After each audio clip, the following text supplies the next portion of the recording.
আসলে নির্বাচনে যে প্রচারণা সেই প্রচারণা কিন্তু শুরু হয়েছে।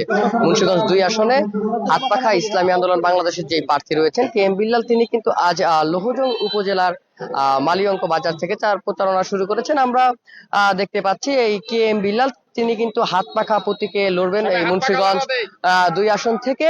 তিনি কিন্তু বর্তমানে তার নেতাকর্মী নিয়ে তারা কিন্তু গণসংযোগে বের হয়েছেন এবং নির্বাচনী প্রচারণায় বের হয়েছেন। আমরা এই মুহূর্তে একটু তার সাথে কথা বলতে চাইবো। কে এম বিল্লাল, কেমন আছেন আপনি? এই যে জি মুন্সিগঞ্জ ২ আসন থেকে আপনি হাতপাখা থেকে লড়ছেন, আজ থেকে নির্বাচনী প্রচারণা শুরু হয়েছে, বিষয়টি দেখুন। জি শুকুর আলহামদুলিল্লাহ, আল্লাহর রহমতে ভালো আছি। আপনাদের ধন্যবাদ জানাই এনটিভি আমাদের যারা প্রতিনিধি দল এখানে আছেন। এবং আজকে আমাদের গণসংযোগ আপনারা জানেন প্রচারণা শুরু হয়েছে। আমরা আল্লাহর রহমতে লৌহজং টঙ্গিবাড়ি এবং সারা বাংলাদেশের মানুষের মহব্বত ভালোবাসা দোয়া নিয়ে আজকে আমরা প্রচারণা শুরু করতে যাচ্ছি। আমরা সারা বাংলাদেশের মানুষের কাছে, বিশেষ করে লৌহজং টঙ্গিবাড়ি সব শ্রেণীর জনগণের কাছে আমরা দোয়া চাই, আমরা যাতে ভালোভাবে আমাদের কার্যক্রম পরিচালনা করতে পারি।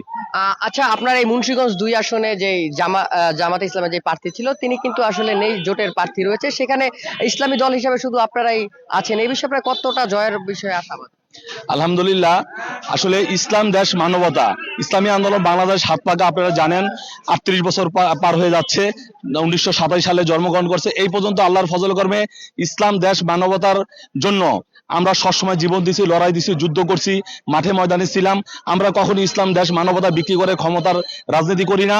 আমাদের সাথে সাধারণ জনগণ, আমাদের মুসলমান জনপ্রিয় জানেন বাংলাদেশে ৯২% মুসলমান আমাদের সাথে আছে। এবং মনে করেন সর্বশ্রেণীর সর্বধর্মের লোক আমাদের সাথে আছে। কেন? আমাদের কাছে তারা সবসময় নিরাপদ। আমরা কখনো ধর্ম নিয়ে ব্যবসা করি না। আমরা আশাবাদী ইনশাল্লাহ আমাদের এই মুন্সিগঞ্জ লৌহজং টঙ্গিবাড়ির সর্বশ্রেণীর জনগণ আমাদের ইনশাল্লাহ বিজয়ে, ইনশাল্লাহ ১২ তারিখে আমাদের গোপন ভোটের মাধ্যমে, বিপুল ভোটের মাধ্যমে ইনশাল্লাহ আমাদের বিজয় করবেন, আমি আশাবাদী। আসলে এই ভৌগোলিক কারণে কিন্তু মুন্সিগঞ্জ ২ একটি খুবই গুরুত্বপূর্ণ আসন। এই আপনি যদি নির্বাচিত হন এই আসন থেকে, আসলে কি করবেন এই আসনের জন্য? জি আলহামদুলিল্লাহ, আমার এর মধ্যে নির্বাচনী আমার প্রতিশ্রুতির মধ্যে অলরেডি আপনি জানেন লৌহজং টঙ্গিবাড়ি ২টা থানায় ম্যাক্সিমাম জায়গাটা আমার পদ্মা নদীর পাশে পড়ছে। এই জন্য প্রচুর ভাঙন হয়। আমি ইনশাল্লাহ যদি আল্লাহ পাক যদি আমার কবুল করে, আমি যদি জনগণের খাদেম হিসাবে কবুল হই, ইনশাল্লাহ আমি এই নদী শোষণ করব এবং এটা আমি বেড়িবাঁধের ব্যবস্থা করব, যাতে আমাদের লোকজন ইনশাল্লাহ কোনোভাবে যাতে কষ্ট না হয় এবং আমাদের এই আর যাতে ভবিষ্যতে কোনো না ভাঙে। আসলে এই যে লৌহজং যে উপজেলাটি রয়েছে এখানে কিন্তু গুরুত্বপূর্ণ একটি জায়গা আছে, পদ্মা সেতু। এই যে জায়গাটি রয়েছে এই নিয়ে আপনাদের আসলে এই নদী ভাঙন বাদে আর কোনো উন্নয়নের চিন্তা ভাবনা আছে যে কিনা? উন্নয়নে অবশ্যই চিন্তা আছে।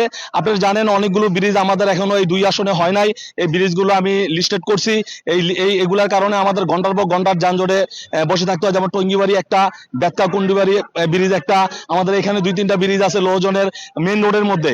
এগুলো ইনশাল্লাহ আমি দ্রুত ইনশাল্লাহ আমি এগুলো প্রতিশ্রুতি দিচ্ছি, এই ব্রিজগুলো আমি এগুলো করব।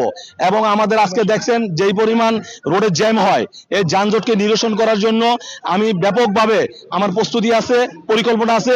ইনশাল্লাহ আমি সম্মিলিতভাবে আইন প্রশাসন নিয়ে এগুলো আমি পরিকল্পনা করে বাস্তবায়ন করবো ইনশাল্লাহ। এবং স্বাস্থ্য খাতের যে অবস্থা জানেন, উপজেলার মধ্যে প্রত্যেকটা উপজেলায় স্বাস্থ্য খাত আছে, সেখানে আসলে পরিবেশ নাই এবং ভালো সুচিকিৎসা হয় না। আমি তো যখন যাই দেখি ওখানে আসলে একটা সুস্থ মানুষের মানে বসবাস করা, অবস্থান করে বড় কষ্ট হয়ে যায়। সুতরাং আমার ইচ্ছা আছে আমি একটা আধুনিক মানের এবং সুষ্ঠু পরিবেশ তৈরি করে আমি আধুনিক চিকিৎসার ব্যবস্থা ইনশাল্লাহ করবো ইনশাল্লাহ। সুপ্রিয় দর্শক, এতক্ষণ কিন্তু মুন্সিগঞ্জ ২ আসন থেকে যেই বাংলাদেশ ইসলামী আন্দোলন যে প্রার্থী রয়েছেন কে এম বিল্লাল, তিনি কিন্তু জানাচ্ছিলেন এই মুন্সিগঞ্জ ২ আসন নিয়ে তার ভাবনা। এবং এই মুন্সিগঞ্জ ২ আসনে কিন্তু যে জামাত ইসলামের যে প্রার্থী ছিল সেই প্রার্থী কিন্তু আসলে বাদ হয়ে এখানে জোটের প্রার্থী, এনসিপির প্রার্থী দেওয়া হয়েছে।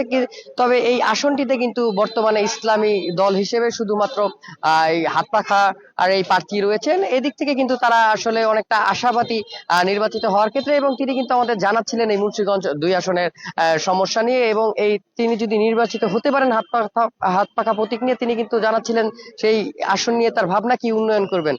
এই ছিল মুন্সিগঞ্জ ২ আসন থেকে আমার কাছে সর্বশেষ সংবাদ। মুন্সিগঞ্জ থেকে আসাদুজ্জামান জীবন, এনটিভি।